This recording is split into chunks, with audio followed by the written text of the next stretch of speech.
ద్వితీయోపదేశకాండము 5వ అధ్యాయము. మోషే ఇశ్రాయేలీయులందరినీ పిలిపించి ఇట్లనెను, ఇశ్రాయేలీయులారా, నేను మీ వినికిడిలో నేడు చెప్పుచున్న కట్టడలను విధులను విని వాటిని నేర్చుకొని వాటిననుసరించి నడువుడి. మన దేవుడైన యెహోవా హోరేబులో మనతో నిబంధన చేసెను. యెహోవా మన పితరులతో కాదు, నేడు ఇక్కడ సజీవులమయ్యున్న మనతోనే ఈ నిబంధన చేసెను. యెహోవా ఆ కొండ మీద అగ్ని మధ్య నుండి ముఖాముఖిగా మీతో మాటలాడగా మీరు ఆ అగ్నికి భయపడి ఆ కొండ ఎక్కలేదు గనుక యెహోవా మాట మీకు తెలియజేయుటకు నేను యెహోవాకును మీకును మధ్యను నిలిచి ఉండగా యెహోవా ఈలాగున సెలవిచ్చెను, దాసుల గృహమైన ఐగుప్తు దేశంలో నుండి నిన్ను రప్పించిన నీ దేవుడనైన యెహోవాను నేనే. నేను తప్ప వేరొక దేవుడు నీకుండకూడదు. పైనున్న ఆకాశమందే గాని, క్రిందనున్న భూమి అందే గాని, భూమి క్రిందనున్న నీళ్ళయందే గాని ఎండు దేని పోలికనైన విగ్రహమును చేసుకొనకూడదు. వాటికి నమస్కరింపకూడదు, వాటిని పూజింపకూడదు. నీ దేవుడనైన యెహోవానగు నేను రోషము గల దేవుడను. నన్ను ద్వేషించు వారి విషయములో 3-4 తరముల వరకు తండ్రుల దోషమును కుమారుల మీదికి రప్పించుచు, నన్ను ప్రేమించి నా ఆజ్ఞలను గైకొను వారి విషయములో 1000 తరముల వరకు కరుణించువాడనై ఉన్నాను. నీ దేవుడైన యెహోవా నామమును వ్యర్థముగా ఉచ్చరింపకూడదు. యెహోవా తన నామమును వ్యర్థముగా ఉచ్చరించువానిని నిర్దోషిగా ఎంచడు. నీ దేవుడైన యెహోవా నీకు ఆజ్ఞాపించినట్లు విశ్రాంతి దినమును పరిశుద్ధముగా ఆచరించుము. 6 దినములు నీవు కష్టపడి నీ పని అంతయు చేయవలెను. 7వ దినము నీ దేవుడైన యెహోవాకు విశ్రాంతి దినము. దానిలో నీవైనను, నీ కుమారుడైనను, నీ కుమార్తె అయినను, నీ దాసుడైనను, నీ దాసి అయినను, నీ ఎద్దైనను, నీ గాడిద అయినను, నీ పశువులలో ఏదైనను, నీ ఇండ్లలోనున్న పరదేశి అయినను ఏ పనియు చేయకూడదు. ఎందుకంటే నీ వలె నీ దాసుడును నీ దాసియును విశ్రమింపవలెను.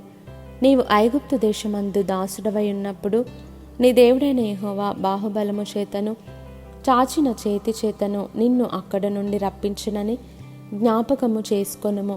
అందుచేతను విశ్రాంతి దినము ఆచరింపవలెనని నీ దేవుడైన యెహోవా నీకు ఆజ్ఞాపించెను.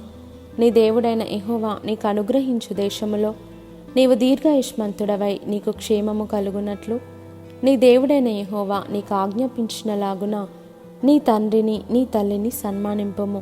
నరహత్య చేయకూడదు, వ్యభిచరింపకూడదు, దొంగిలకూడదు, నీ పొరుగువాని మీద అబద్ధ సాక్ష్యము పలుకకూడదు, నీ పొరుగువాని భార్యను ఆశింపకూడదు, నీ పొరుగువాని ఇంటినైనను వాని పొలమునైనను వాని దాసునినైనను వాని దాసినినైనను వాని ఎద్దునైనను వాని గాడిదనైనను నీ పొరుగువాని దగు దేనినైనను ఆశింపకూడదు. ఈ మాటలను యెహోవా ఆ పర్వతము మీద అగ్నిమేఘ గాఢాంధకారముల మధ్య నుండి గొప్ప స్వరముతో మీ సమాజమంతటితో చెప్పి 2 రాతి పలకల మీద వాటిని వ్రాసి నాకిచ్చెను. ఆయన మరేమీయూ చెప్పలేదు.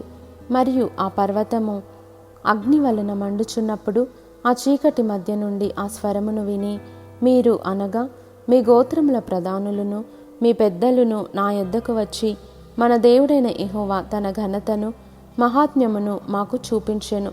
అగ్ని మధ్య నుండి ఆయన స్వరమును వింటిమి. దేవుడు నరులతో మాటలాడినను వారు బ్రతుకుదురని నేడు తెలుసుకొంటిమి.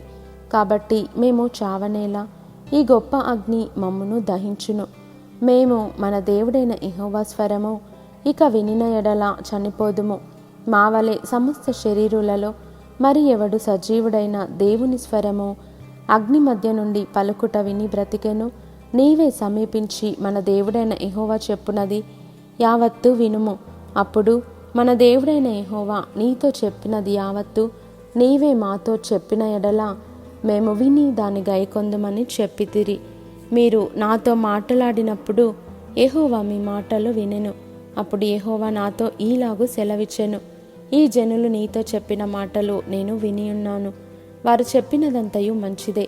వారికిని వారి సంతానమునకును నిత్యమును క్షేమము కలుగునట్లు వారు నాయందు భయభక్తులు కలిగి నా ఆజ్ఞలన్నిటినీ అనుసరించు మనస్సు వారికుండిన మేలు. మీ గుడారములలోనికి తిరిగి వెళ్ళుడని నీవు వారితో చెప్పుము. అయితే నీవు ఇక్కడ నా యొద్ద నిలిచియుండుము. నీవు వారికి బోధింపవలసిన ధర్మమంతటిని, అనగా కట్టడలను, విధులను నేను నీతో చెప్పెదను. వారు స్వాధీనపరచుకొనున్నట్లు నేను వారికిచ్చుచున్న దేశమందు వారు అలాగు ప్రవర్తింపవలెను. కాబట్టి మీరు కుడికే గాని ఎడమకే గాని తిరుగక మీ దేవుడైన యెహోవా ఆజ్ఞాపించినట్లు చేయుటకు జాగ్రత్త పడవలెను.